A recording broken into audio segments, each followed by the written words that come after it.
그것을 감사함으로 하나님께 하리라. 그리하면 모든 지각에 뛰어난 하나님의 평강이 그리스도 예수 안에서 너희 마음과 생각을 지키시리라. 끝으로 형제들아 무엇에든지 전되며 무엇에든지 경건하며 무엇에든지 오르며 무엇에든지 정결하며 무엇에든지 사랑받을 만하며 무엇에든지 칭찬받을 만하며 무슨 덕이 있든지 무슨 기림이 있든지 이것들을 생각하라. 함께 읽겠습니다. 너희는 내게 배우고 받고 듣고 본 바를 행하라.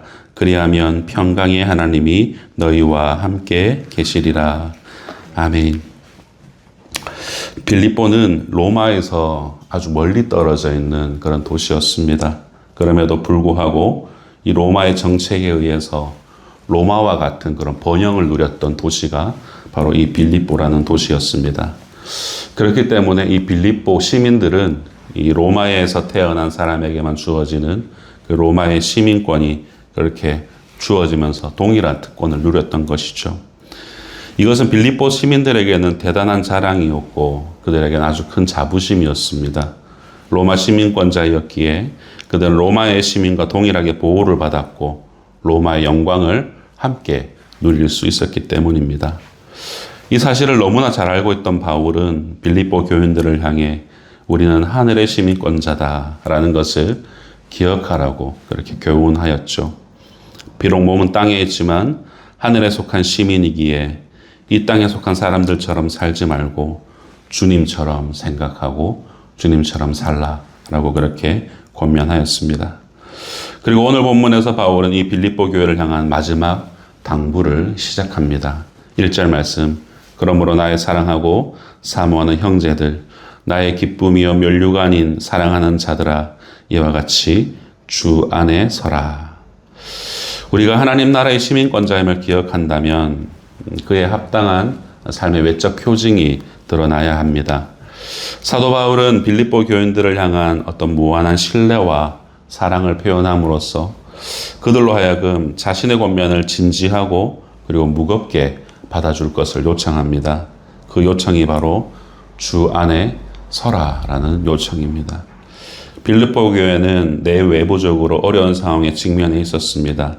사도 바울은 이 어려움을 이 주 안에 서는 관점으로 어떻게 대응해야 하는지를 이어서 교훈합니다. 2절 말씀부터 내가 유오디아를 권하고 순두개를 권하노니 주 안에서 같은 마음을 품으라 라고 말씀합니다. 교회가 경험할 수 있는 내적 어려움의 대표적인 사례는 아마도 분열과 갈등일 것입니다. 사도행전 16장을 보게 되면은 빌립보 교회가 세워지는 그런 내용들이 나오는데 이제 처음에 루디아라는 자색 옷감을 파는 여인의 집에서 교인들이 함께 모였고 점차 주변 지역에 있던 부유한 여인들이 교회 구성원으로 들어오기 시작합니다. 빌립보 교회가 수차례 이 바울의 사역을 경제적으로 도왔다라는 그런 기록으로 살펴보았을 때에 이 여인들이 교회 안에서 적지 않은 영향력을 행사했을 것으로 짐작할 수 있죠. 그런 와중에 오늘 본문 2절에 등장하는 이 유오디아와 이 순두개라는 이 여인들이 알 수 없는 이유로 이 갈등이 있었다라는 것을 짐작할 수 있습니다. 헬라어 원문을 보게 되면은 이 두 인물 모두 여성 명사를 사용하였기 때문에 여인이라는 사실을 알 수가 있고 또 동일한 무게감으로 권하고 있다라는 것을 알 수 있습니다. 그렇게 바울은 이 두 사람에게 주 안에서 같은 마음을 품으라 라고 권면하죠. 성도 여러분, 두 여인 모두 교회를 사랑하고 바울의 사역을 돕고자 하는 그런 귀한 마음이 이 여인 둘 다에게 있었을 것입니다. 그런데 동일한 선한 목적을 갖고 있었음에도 불구하고 그 두 여인의 생각의 차이 때문에 갈등이 생겨나게 된 것이죠. 바울은 계속해서 이 주 안에서라는 말을 반복하면서 교회는 모든 일을 자신의 소견대로 하는 것이 아니라 바로 주 안에서 해야 된다라는 것을 피력하고 있습니다. 우리가 주 안에서 생각하고 분별할 때에 교회는 그 안에 있었던 비본질적인 것은 내려놓게 되고 복음과 하나님 나라를 위해서 전력으로 모두가 다 함께 동역할 수 있게 되는 것입니다. 사랑하는 성도 여러분, 혹시라도 우리 안에 상대방을 향한 보이지 않는 미움과 갈등, 오해와 다툼이 생긴다면 그때에 여러분 우리는 잠시 내 안에라는 생각을 내려놓고 주 안에서라는 것을 우리가 잘 생각을 하여서 그렇게 그런 관점으로 바라보게 되면은 새로운 관점이 열리고 그것은 진실로 우리 자신을 이롭게 할 것입니다. 주 안에서 이해의 폭이 넓어지게 되더라라는 것이죠. 바울이 이 문제를 이 요디아와 순두계 이 두 여인에만 국한시키지 않았습니다. 바울은 교회 전체의 문제로 그것을 인식하고 온 교회가 이것을 해결하기 위해서 마음을 모아서 서로 도와줄 것을 절박하게 요청합니다.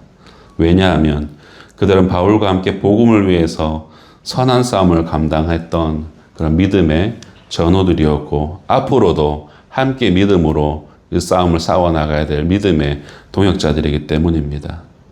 마찬가지로 우리에게도 바울처럼 성도를 바라보는 관점이 있어야겠습니다. 이 교회라는 것은 완성된 이상적인 공동체가 아니다라는 것이죠. 그러한 완전한 하나님 나라를 향해 나아가는 과정에 있는 그렇게 연약한 자들이 믿음 가운데 모인 공동체가 바로 교회인 것입니다. 그렇기에 우리 안에는 갈등이 생길 수도 있고 오해가 발생할 수도 있고 다툼의 여지는 늘 존재하는 것입니다. 그러나 그런 문제가 발생했을 때에 나의 감정보다 더 중요한 사실이 있는데 여러분 악감정이 있는 그 사람도 나와 동일하게 생명책에 기록되어 있다라는 사실입니다. 하나님께서 귀한 사명을 함께 감당하라고 나에게 붙여주신 나에게 허락하신 지체다라는 것을 인식한다면 우리의 시각은 이전과는 달라지게 될 것이죠. 그렇게 3절까지 교회의 내적 갈등에 대해서 사도 바울은 교훈했고 이제 이어지는 4절부터는 교회의 외적 어려움을 어떻게 대할 것인지에 대해서 교훈합니다. 우리가 보통 많이 암송하는 빌립보서 4장 4절부터 7절까지 말씀이죠. 주 안에서 항상 기뻐하라. 내가 다시 말하노니 기뻐하라. 너희 관용을 모든 사람에게 알게 하라. 주께서 가까우시니라.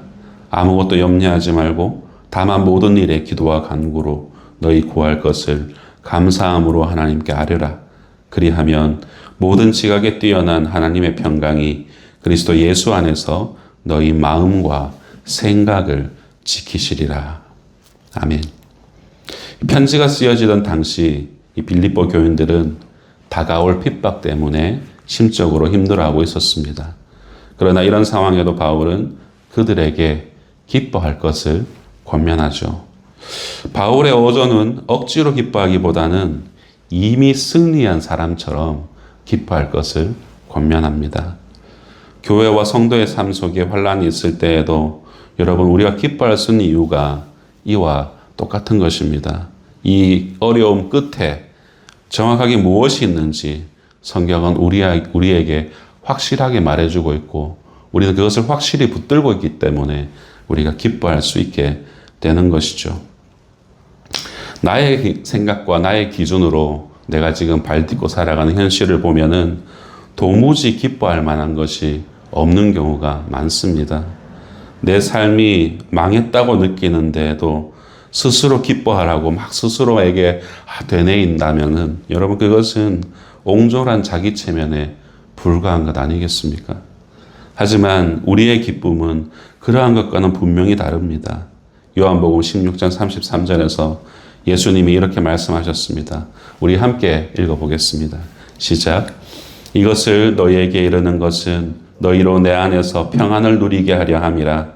세상에서는 너희가 환난을 당하나 담대하라. 내가 세상을 이기었노라.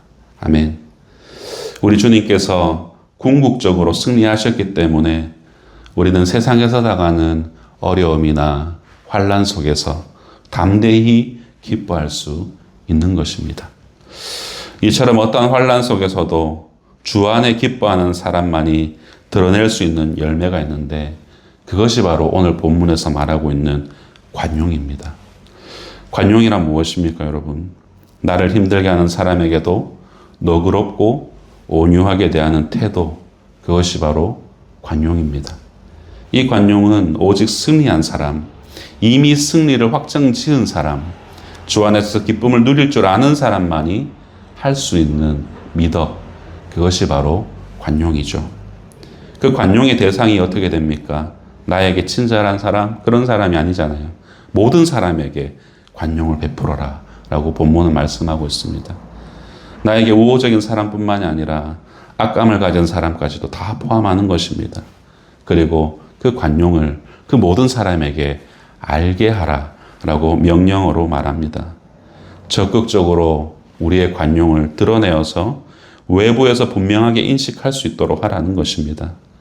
그러므로 지금 바울은 이 교회의 호의적인 사람뿐만이 아니라 성도를 공격하고 핍박하는 사람들에게까지 너그럽고 온유하게 대하라 라고 교훈하고 있는 것이죠. 왜냐하면 이미 승리하신 주님께서 우리에게 찾아오셨고 주님이 이 모든 과정을 우리를 보고 계시고 그리고 그에 맞은 그에 합당한 것으로 우리를 신원하여 주실 것이기 때문입니다. 여러분 그런 점에서 볼 때에 여러분 그리스도인인 우리는 교회 안에서뿐만이 아니라 국가와 사회와 이웃 사람들 사이 속에서도 관용의 자세를 취할 수 있어야 하는 것입니다. 사랑하는 성도 여러분, 모든 권위와 권능이 우리 주님께로부터 온다는 그 사실을 인정하게 될 때에 우리는 이 세상의 권위자들 앞에서도 관용의 마음으로 순종할 수 있는 것입니다. 왜곡된 자기애와 자기 중심성으로 인해서 순종과 화합을 꺼려하는 이 시대 속에서 우리는 주님께서 파송하신 관용을 잃어버린 이 세상 속에 관용을 베풀 피스메이커라는 사실을 우리가 기억하면서 그러한 삶을 살아낼 수 있기를 소망합니다. 이렇듯 주님의 마음으로 모든 것을 보려고 애쓴다면 여러분 우리 안에 드는 필연적인 질문은 이것입니다. 정말 그렇게 살아도 괜찮을까라는 질문이 우리 안에 필연적으로 들죠. 영악하기 그지없는 이 세상 속에서 이 관용을 베푸는 것, 나 혼자만 마치 관용을 베푸는 것처럼 느껴지는 그런 마음, 그 속에서 너무 낭만적인 게 아닐까라는 생각이 우리에게 불현듯 찾아옵니다. 그렇게 의심하고 믿음으로 살아내기를 주저하는 우리들에게 성경은 무엇이라고 말하고 있습니까? 그런 염려를 내려놓으라 라고 말합니다. 염려는 내가 내 삶의 주인인 사람에게서 두드러지게 나타나는 것이죠. 어떤 일이 일어날지 알 수 없는 이 미래는 나의 영역이 아니라 하나님의 영역입니다. 염려는 마음 한구석에서 시작하지만 염려가 염려를 낳아서 확대되고 재생산되면서 점차 우리의 모든 생각과 마음과 삶을 흔들어 놓기 때문에 너무나도 위험한 감정, 그것이 바로 염려라는 것이죠. 하지만 하늘나라 시민권자인 우리는 이 미래가 우리의 다음 행보가 하나님께 속한 것이다 라는 것을 인정하면서 우리의 인생 전부를 하나님께 의탁할 줄 아는 그런 존재가 바로 하나님의 시민권자인 바로 우리들입니다. 그래서 우리는 기도와 간구를 할 뿐이며 우리의 필요를 이미 다하시는 주님께 감사함으로 아뢰면 되는 것입니다. 분명 우리가 살면서 염려라는 것을 아주 그냥 안 할 수는 없을 겁니다. 그러나 염려가 생기려 할 때마다 여러분 우리가 이 말씀을 떠올릴 수만 있다면 우리는 기도와 간구로 승리할 수 있을 것입니다. 이렇듯 놀라운 하나님 나라의 특권인 이 기도와 간구를 사용하게 될 때에 우리가 경험할 수 있는 은혜가 무엇일까요? 그것은 바로 평강입니다. 흥미롭게도 사도 바울은 우리의 기도와 간구를 하나님께 아뢰을 때에 하나님이 우리의 기도와 간구대로 다 이루어진다라고 하지 않고 우리의 마음과 생각을 지켜주실 것이다 라고 말씀합니다. 우리는 기도할 때 그 내용대로 하나님께서 이루어 주실 것을 기대하죠. 돈을 간구할 때 돈을 기대하고 몸의 회복을 간구할 때에 몸의 회복을 기대합니다. 즉각적인 응답이 그렇게 기도의 동기부여로 또 작용할 때도 있어요. 그래서 더 기도하게 되는 것이죠. 그러나 그것은 당장은 좋을지 몰라도 우리 삶의 근본적인 문제를 해결해 주지는 않지 않습니까? 급한 필요를 먼저 채우는 것보다 더 중요한 것은 우리의 마음과 생각이 만복의 근원이신 하나님만 바라볼 수 있도록 그 마음과 생각을 지키는 것. 그럼 그것이 가장 중요한 것입니다. 왕관의 보석 같은 성도 여러분, 말씀을 맺겠습니다. 우리의 신앙의 여정에는 끊임없는 내부적인 문제와 외부적인 문제가 따라옵니다. 그때마다 일희일비 하시겠습니까? 우리가 예수를 믿는다고 해서 어려움이 면제되는 것이 아닙니다. 여러분, 우리의 신앙은 어려운 상황에 처했을지라도 주님을 온전히 신뢰하면서 주님이 행하실 놀라운 일들을 기대하며 기다리며 기도하는 힘을 가지는 것. 그것이 바로 우리의 신앙입니다. 하나님께서는 독생자를 내어주시기까지 우리를 사랑하셨고 우리는 그분께 갚을 수 없는 은혜의 빛을 졌습니다. 그런 하나님께서 우리의 기도를 외면하시거나 우리의 근본적인 문제를 방치해 두시겠습니까? 하나님은 결국에 감사와 찬양이 넘치도록 우리의 신앙의 걸음을 인도하실 것입니다. 성도는 그것을 믿음으로 바라보며 한 걸음씩 내어딛는 자들 아니겠습니까? 우리의 입술에는 늘 주님 언제까지입니까? 언제까지입니까? 라는 말을 읊조리지만 마지막에 궁극적으로 확정된 승리를 바라보며 우리에게 주어진 오늘을 감사와 간구로 그렇게 이겨낸다면 참된 기쁨과 평강이 우리 모든 성도님들의 삶에 찾아오게 될 줄로 저는 믿습니다. 저는 우리 모든 성도님들이 날마다 그런 은혜를 경험하셨으면 좋겠습니다. 부디 오늘 하루 그런 복된 삶을 살아가시는 저와 여러분들 되시기를 주님의 이름으로 축원드립니다. 기도하겠습니다.